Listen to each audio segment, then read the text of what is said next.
Most men in history commanded armies. Napoleon made his army want to die for him. There is a difference, and that difference is everything. A soldier who obeys orders will fight until it becomes too dangerous.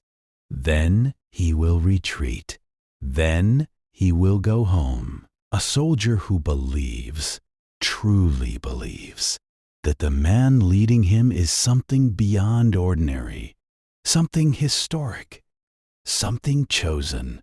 That soldier will walk into cannon fire with a smile on his face. Napoleon had hundreds of thousands of those soldiers, and he did not create them through discipline. He did not create them through fear. He created them through one of the most sophisticated psychological manipulation systems any leader has ever constructed. He made them feel known. He made them feel legendary. He made them feel that their suffering had meaning, and that the man asking them to suffer understood exactly what he was asking. By the time we are done here today, you will understand not just how Napoleon won battles, you will understand how he won minds. And you will never look at loyalty or manipulation the same way again. Welcome to Throne of Mind. Before Napoleon could make men die for him, he had to make them believe he was worth dying for. And he understood something most leaders never grasp. That belief is not earned through performance alone. It is engineered through narrative. Napoleon was a master storyteller. Not in the conventional sense. He did not write novels or deliver speeches filled with beautiful language. He told one story repeatedly in everything he did, and that story was about himself. The story went like this. Napoleon was not an ordinary man. He was a man of destiny, a force of history, someone the universe itself had chosen to reshape the world. And every battle won, every enemy defeated, every impossible obstacle overcome was simply more evidence of that destiny unfolding exactly as it was meant to. He cultivated this narrative with extraordinary intentionality. After his early victories in Italy, commanding a ragged, underfed French army against a far superior Austrian force, Napoleon wrote his own dispatches. He did not leave it to journalists or government officials to tell his story. He wrote it himself, in vivid, heroic language, and had it published throughout France. He controlled his own press. He managed his own image with the precision of a modern media strategist. He commissioned paintings, large, monumental paintings, depicting him at key moments, not as they actually happened, but as they should be remembered. The famous painting of Napoleon crossing the Alps shows him on a rearing white horse, dramatic and composed against the chaos of the mountains. In reality, he crossed on a mule, carefully, in poor weather. He did not care about accuracy. He cared about iconography, because he understood that people do not follow facts. They follow images. They follow feelings. They follow the story they have told themselves about who you are. And once Napoleon had established the image, once the story of his destiny was circulating throughout France and Europe, everything he did was interpreted through that lens. A victory was destiny unfolding. A setback was a temporary obstacle that destiny would overcome. Even his defeats, later in his career, were absorbed into the myth rather than destroying it. Because the narrative was so deeply embedded that his followers would rationalize almost anything to preserve it. This is what psychologists call the halo effect, the cognitive bias in which a strong positive impression in one area causes us to assume positive qualities in all other areas. Napoleon engineered his halo before most of his soldiers ever met him. By the time they saw him in person, they were already prepared to see a legend. And then he gave them one.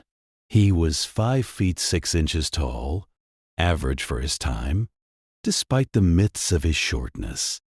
But he walked into rooms and immediately commanded them, not through physical dominance, through absolute certainty, through the energy of a man who had already decided how the story ended and was simply moving through the chapters. People felt it, and feeling it made them believe it, and believing it made the story true. Here is the single most underrated psychological weapon Napoleon possessed. He remembered people, not in a general way, not in the way powerful people typically remember those beneath them, vaguely, with occasional confusion about faces and names. Napoleon remembered specifics. He remembered the name of a sergeant he had spoken to briefly 3 years earlier. He remembered that a particular soldier had been wounded at a specific battle. He remembered where a man was from, what unit he had served in, what he had done to distinguish himself.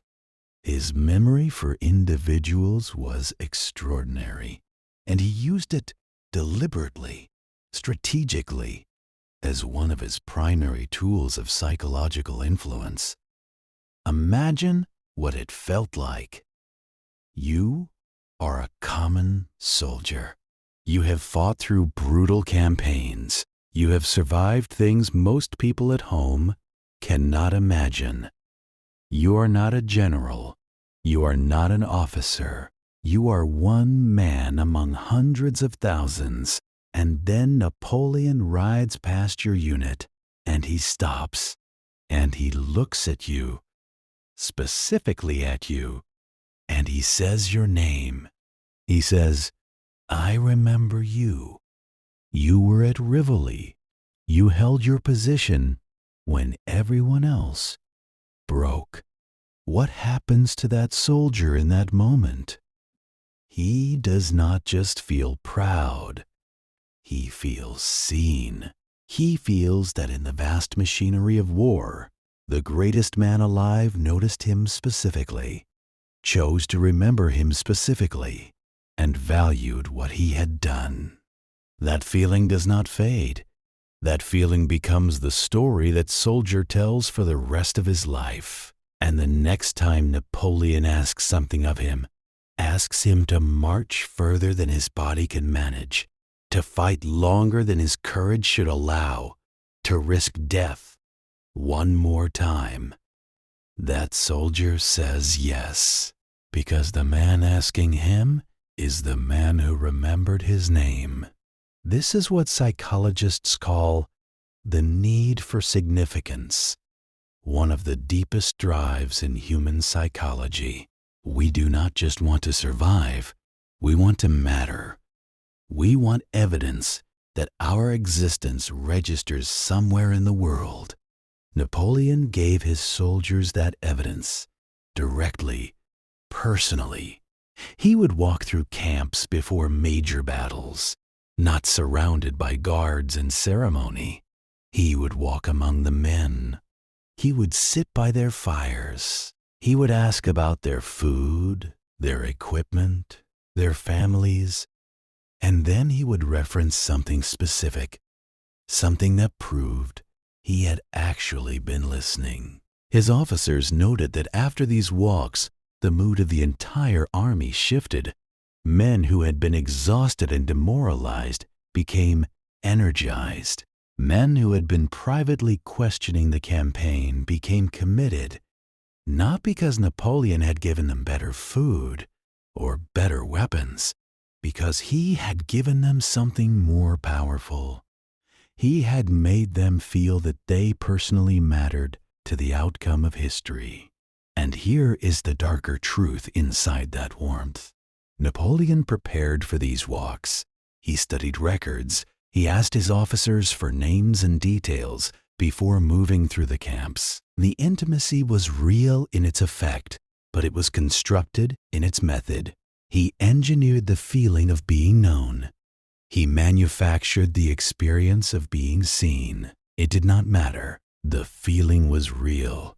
The loyalty it created was real. And the men who died for him died willingly, believing that Napoleon personally understood their sacrifice. Napoleon understood something about human motivation that most leaders of his era did not. Men do not fight for money alone. They fight for status, for recognition, for the ability to return home transformed, not just alive, but elevated, not just a survivor, but a hero. So Napoleon created a system designed to manufacture and distribute exactly that. In 1802, he established the Legion of Honor, a merit-based order of distinction that could be awarded to any French citizen, regardless of birth or class, for exceptional service. This was revolutionary. In the old aristocratic system, honor was inherited. You were noble because your grandfather was noble. You received titles and recognition because of blood, not because of action. Napoleon abolished that logic. He said, "In my France, glory is earned, and I am the one who distributes it." By positioning himself as the sole source of legitimate recognition and status, Napoleon created something psychologists would now call an authority-based reward system. He controlled the currency of meaning. If you wanted to matter in Napoleonic France, if you wanted your sacrifice to be acknowledged, your courage to be recognized, your name to be remembered, you needed Napoleon to give you that. And he gave it, publicly, theatrically, with ceremony designed to maximize emotional impact. He would pin medals himself. He would look a soldier in the eye. He would speak words of recognition in front of the man's comrades. The effect was not just pride. It was transformation. The soldier who received a medal from Napoleon's hand did not just have a piece of metal. He had proof, permanent and physical, that he had been seen by the greatest man alive and found worthy. He once said, famously, "A soldier will fight long and hard for a bit of colored ribbon." He was not being cynical. He was being precise. He had identified the psychological mechanism, the human need for symbolic recognition, and he had built an entire system around delivering it. The promotions worked the same way. Napoleon promoted on merit, visibly and rapidly. A common soldier could become a general within years if he distinguished himself. The marshals of his empire, the men who commanded his armies, came from ordinary backgrounds. Some had been bakers' sons. Some had been born into poverty. Napoleon took them and made them legends. And every soldier watching knew it. Every common man in his army looked at Marshal Ney, the son of a barrel maker, and understood that Napoleon's system was real. That glory was genuinely available. That if you fought well enough, bravely enough, loyally enough, the man himself might one day raise your name above the crowd. This is what behavioral psychologists call variable ratio reinforcement, the most powerful and addictive reward schedule known to human psychology. You know the reward exists. You know it is possible, but you do not know exactly when it will come or if it will come for you. So you keep performing. You keep pushing because the possibility of recognition is always there. Napoleon's army was not just an army. It was a glory economy. And he was its only bank. Napoleon's campaigns were brutal.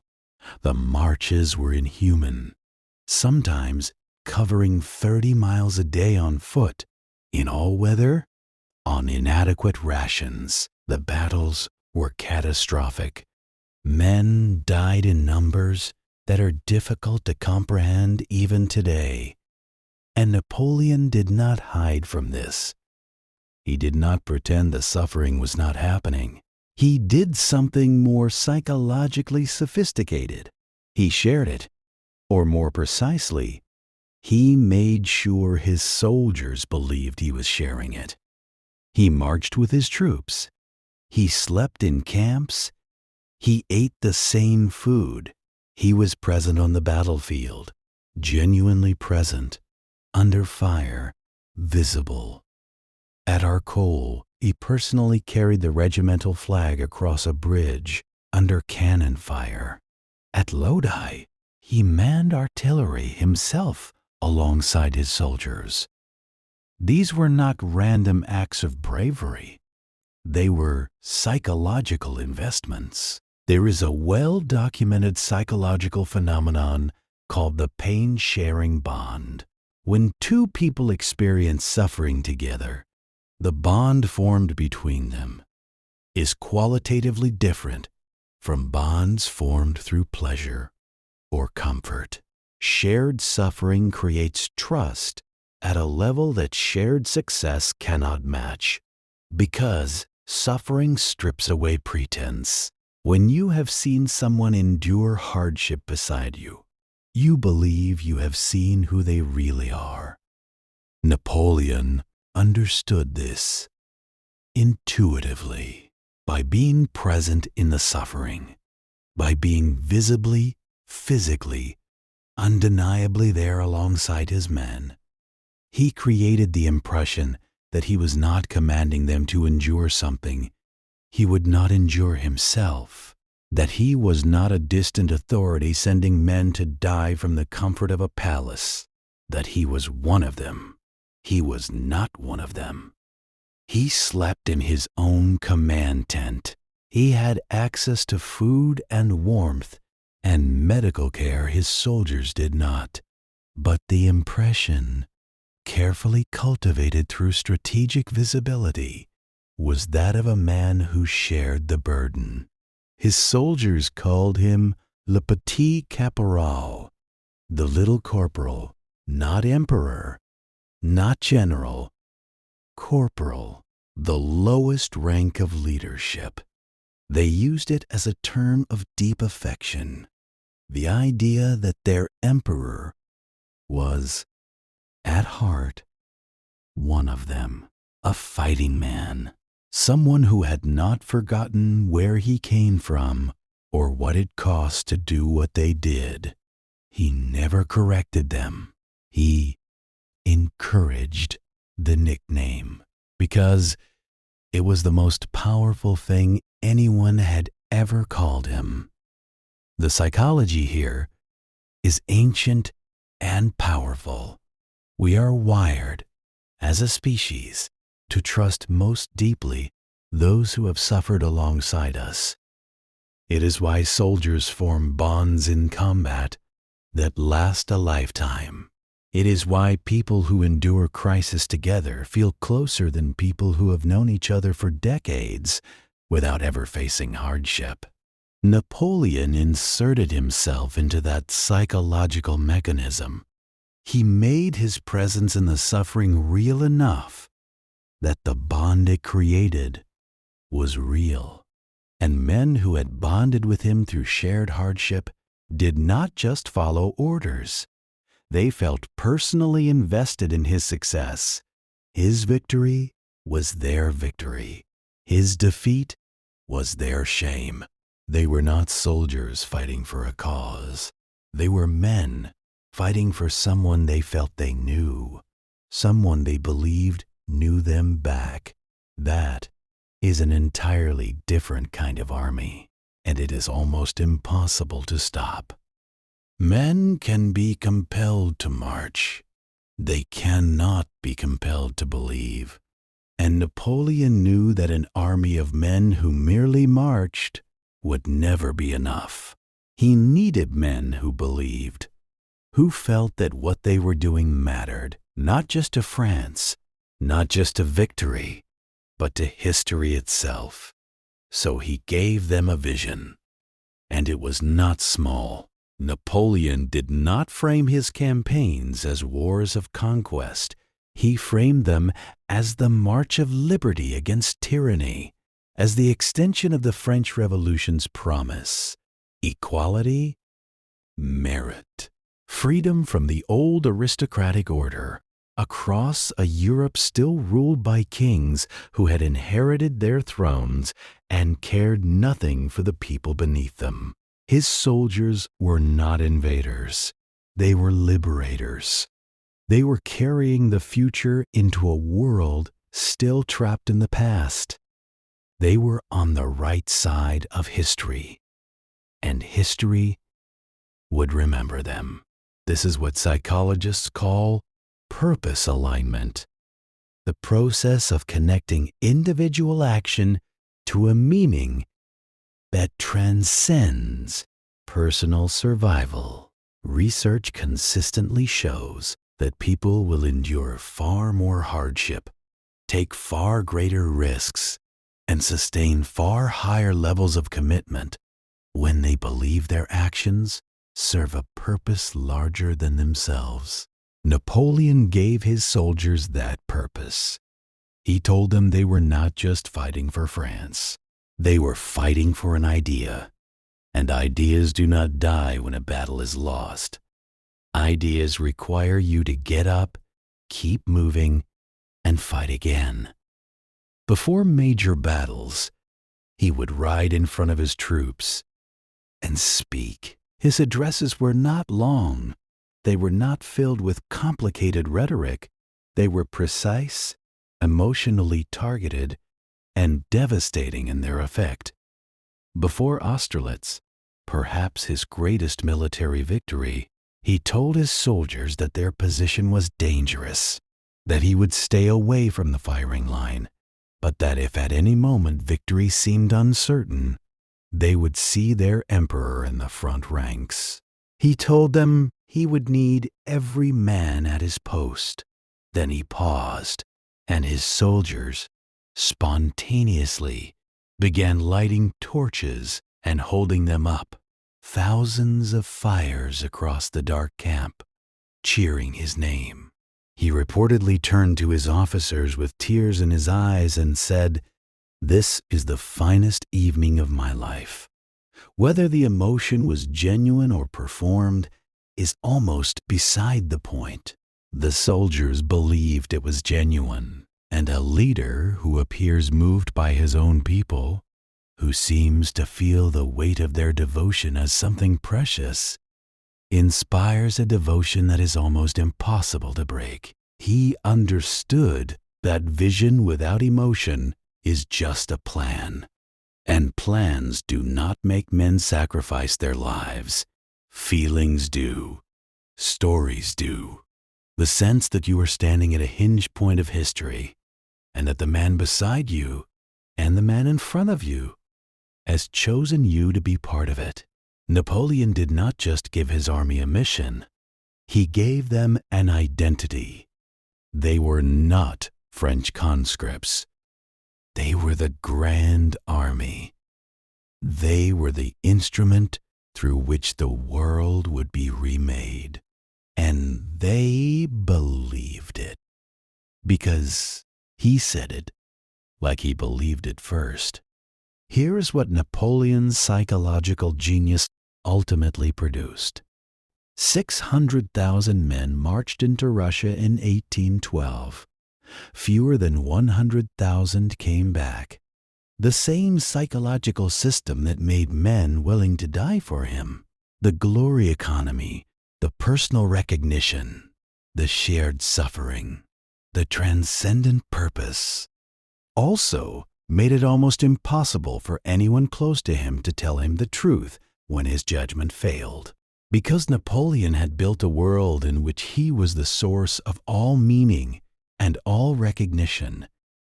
And when you are the sun that everything orbits, the people around you stop being advisors. They become satellites. They tell you what keeps them in your warmth. They tell you what you want to hear. The Russian campaign was opposed by some of his most experienced marshals. They knew the geography. They understood the logistics. They could see the catastrophe forming. But the system Napoleon had built, the system in which his will was destiny and his decisions were history, had made dissent not just dangerous, but psychologically unthinkable for those inside it. This is the shadow side of charismatic psychological authority.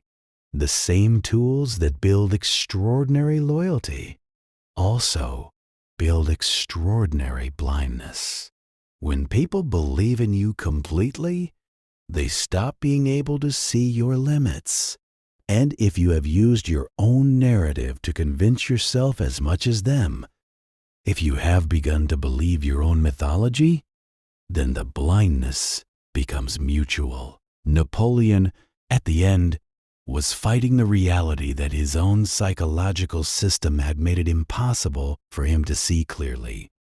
His soldiers still loved him. On the island of Elba, after his first exile, they came back to him 100 days of campaigning before the final defeat at Waterloo. They came back because the psychological bonds he had built were real, even when the empire was gone. But love, however engineered, cannot defeat a coalition of European powers. And vision, however compelling, cannot overcome an army that has run out of food, ammunition, and ground to retreat to. He died in exile on the island of St. Helena. He spent his final years dictating his memoirs, still controlling his narrative, still shaping how history would remember him. Even at the end, the instinct never left him. He understood, perhaps better than anyone, that the story outlasts the man. And he was right. 200 years later, we are still talking about him. What Napoleon understood, and what history keeps teaching us, is that the most powerful force in human behavior is not fear. It is not money. It is not even survival. It is meaning. Give a man a paycheck and he will work. Give a man a purpose and he will sacrifice. Give a man the feeling that he is seen, that he matters, that his suffering has weight, and his name will be remembered, and he will walk into cannon fire without hesitation. Napoleon did not discover human psychology. He simply read it more carefully than anyone around him, and used it with fewer illusions about what he was doing. The question he leaves us with is not how he did it. The question is, when someone makes you feel this way, seen, significant, part of something larger than yourself, do you ask who is doing it and why? The most dangerous manipulators are not the ones who make you feel afraid. They are the ones who make you feel chosen.